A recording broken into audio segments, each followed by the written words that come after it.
Hello everyone, welcome back to my channel. So in today's video we're going to be talking about the tunnels in Magic Kingdom. I got a question from Stephanie Nicole. She says, I would love if you would talk about the underground tunnels, what they were like, what did you think about the people who snuck down there, what was the layout like, where did you spend most of your time down there, and where did you enter and exit? Wow, okay. This video, if you don't want to know behind the scenes stuff about Disney, just stop watching it now. Go to another channel. I don't want this video to upset you or anything like that.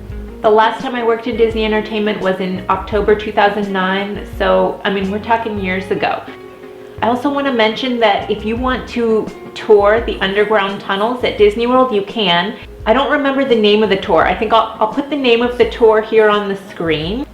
And I'll leave a link below in the description box in case you want to sign up to do an underground Magic Kingdom tunnel tour. Disney does offer those, so you can actually go even if you're not a cast member. You can go look around and see all the things that I'm going to talk about in this video, and hopefully Disney gets some business for their underground tunnel tours because of this video. I remember seeing tour groups under there. I remember seeing high school marching bands under there, and so I remember the high schoolers would get really excited when they would see the Aladdin character and I dressed up ready to perform, and they would see us and get all excited. There's Aladdin and Jasmine. So that was always kind of fun when you would make somebody happy that way. It was kind of like, oh hey, you know, to see people really excited. They just used to get really excited. I remember the characters kind of hated it because as a character you're trying to keep the Disney magic, and so I think the tour groups used to annoy a lot of the characters because they were like, I don't have my head on, these people are seeing me, I'm exposed. And so I think that would upset people. Like they kind of felt like the tour groups weren't allowed down there, but that's what they were paying to see. They were paying to see Mickey without his head on. And so, but I still think it bothered some of the characters because they didn't want their heads exposed, I guess, even though it was Disney sanctioned. I don't know. And also I want this video to kind of help get you excited if you know you're going to be in the Disney College program, or you know you're going to be working for Disney soon. You're probably excited and wondering about what it's like there. And also, if you're never going to work for Disney, maybe this video will be fun and interesting to you. So let's get into it. Where did you enter and exit is the question I want to answer first. When I knew that I was going to be working at Magic Kingdom, I used to park in a parking lot behind Magic Kingdom. It's this giant parking lot, and it's kind of evolved and changed over the past several years. It's a lot bigger now than when I used to work there.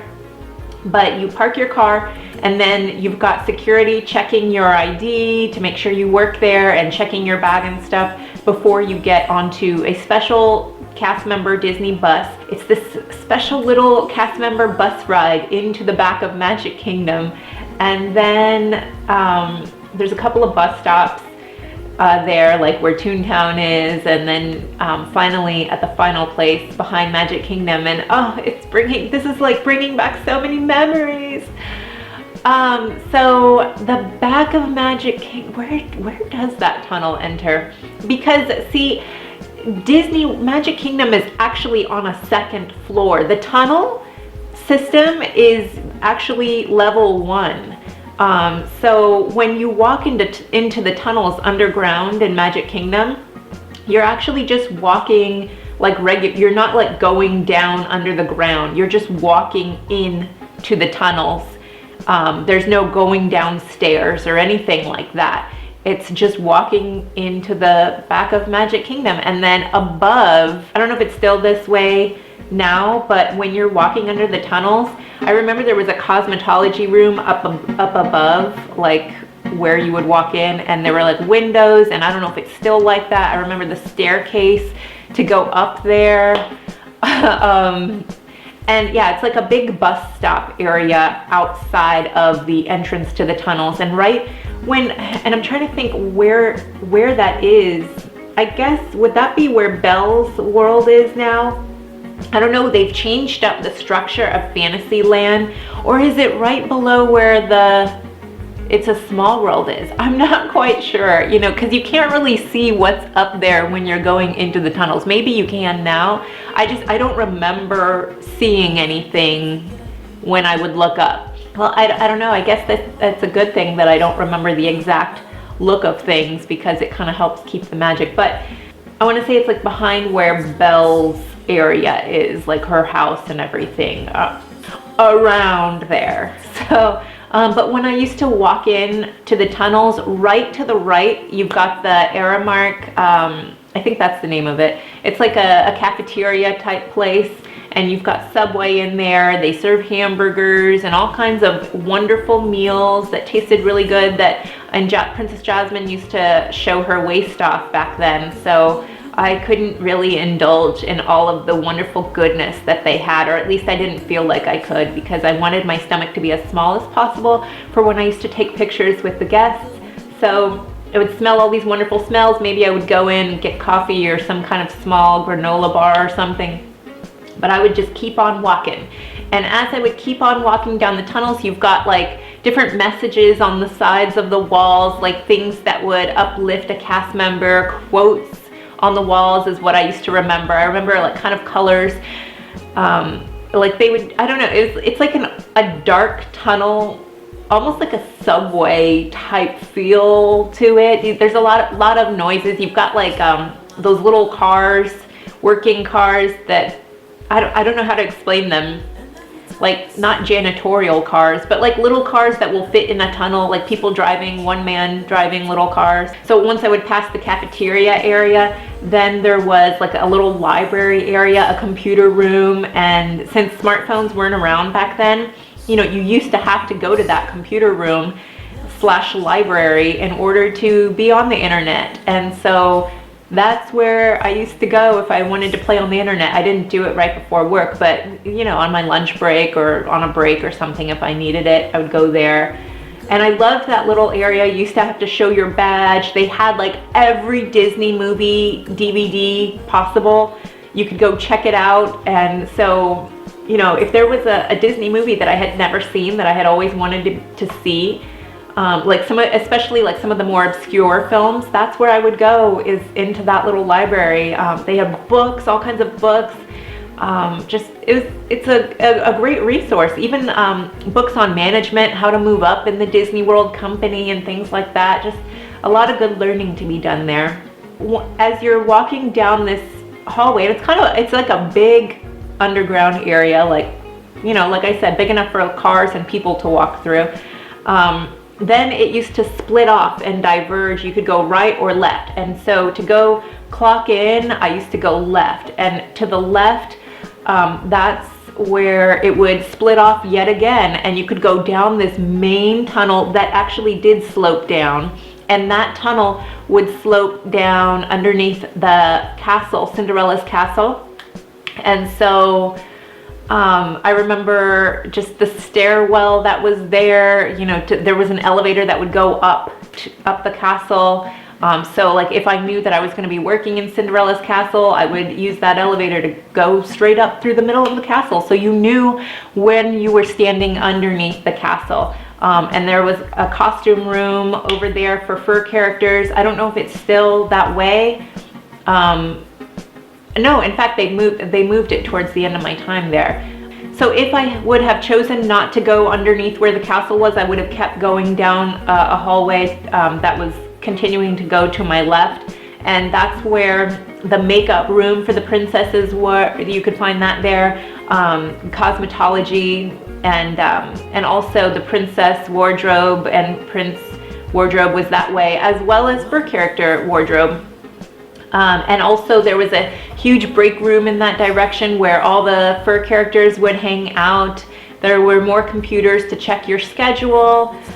There was the character base, which was like a big office for where you would check in with management and other people whose titles, I can't remember everybody's titles, but the people below management but yet were above characters or were in charge of characters, like character attendants. That was like it was just a big entertainment hub over there. And if you really, nobody else hung out over there really. I mean, except for characters really, unless you were friends with a character, you weren't really in that area. And that's where all the characters and dancers, everybody who was part of entertainment, you were hanging out over there. Oh, but also around that area was a giant locker room area, like next to the cosmetology and costumes.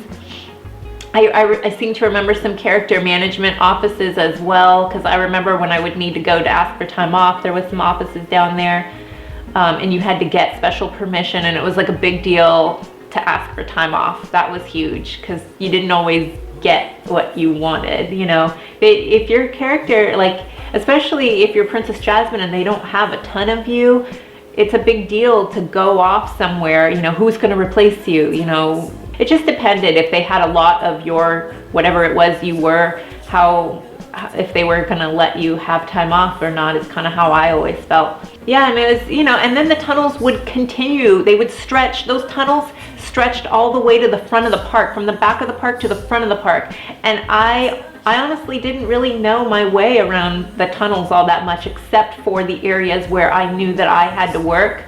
But sometimes you would have to get directions from the character base, like how to get to certain places. Like I remember as Princess Jasmine, they wanted me in the front of the park at one point, and I didn't even know what was up there. That's where, you know, other characters hung out, not me, you know. So I used to have to get directions, and that was always fun, because then you would kind of see where other people worked and what was going on in other departments outside of character entertainment.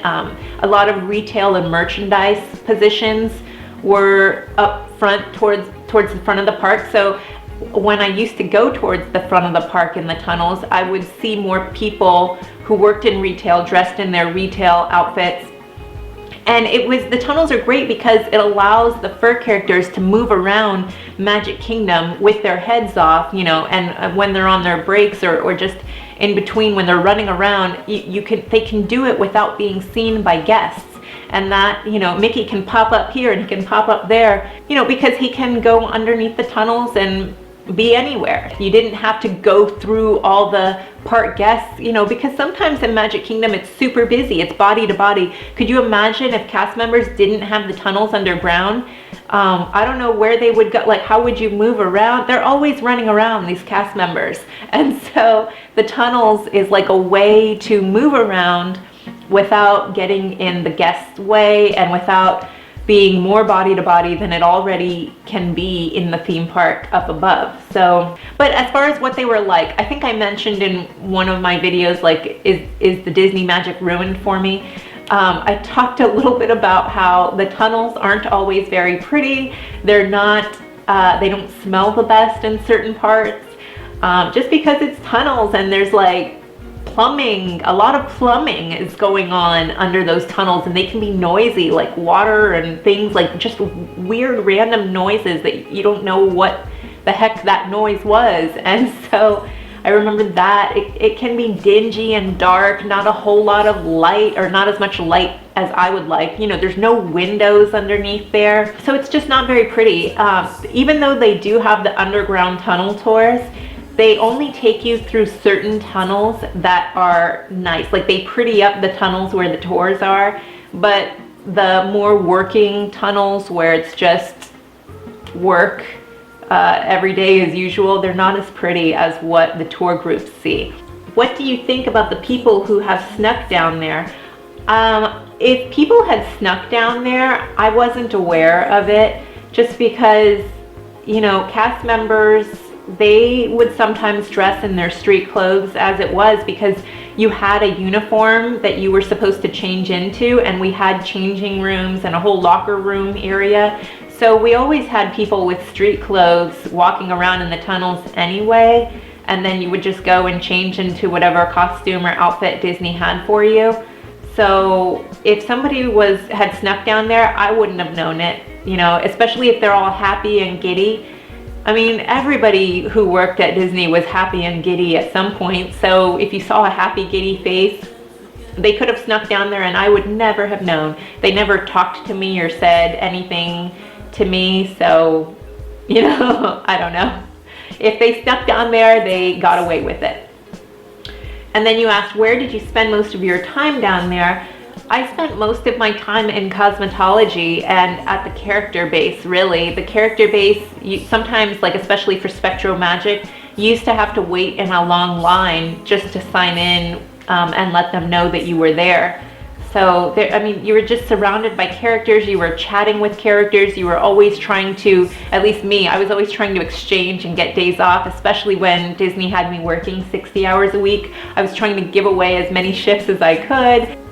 But I mean, really, the place where I spent the most amount of time was out on set. I mean, because as a face character, you were out on set for like 40 minutes to 45, 50 minutes, depending on the weather. That's where you were for most of the time, and then 10 minutes in your break room, and then you would start again, you know, another 40 to 50 minutes outside with the guests, and then a 10-minute break, you know, because you need to go to the bathroom, you need to check your makeup, you need to eat something, you know, you get tired of like talk, you gotta rest your voice, you gotta rest your face, because it's tired from smiling for, you know, hours and hours all day. You know, if you could imagine, you know, it's hard to imagine because you might think that you smile a lot, but you get to rest your face a lot too. Imagine if you were smiling just constantly for hours. I don't know. It's not as easy as you might think. So I think I answered your question. I'm trying to think if there's anything else. Please comment below if you have more questions about it. I think the tunnels are very exciting at first initially, and then like anything, they become commonplace and very normal for you. I'm very glad I got to experience it firsthand. I feel extremely blessed about that, and I didn't have to pay to go and get an underground tour. I got to really explore a little bit more than the average Joe. There's so much more to the tunnels, but it would take hours to talk about, I think, and some things you just have to see for yourself. And so I hope that you get to work for Disney someday, and I hope that you're cast in entertainment if that's what you hope for yourself as well. Thank you so much for watching this video, and I hope you enjoy some of my other videos on this channel, and I hope you have a great week, and subscribe to my channel. I would love it if you would subscribe. All right, thank you so much. Bye.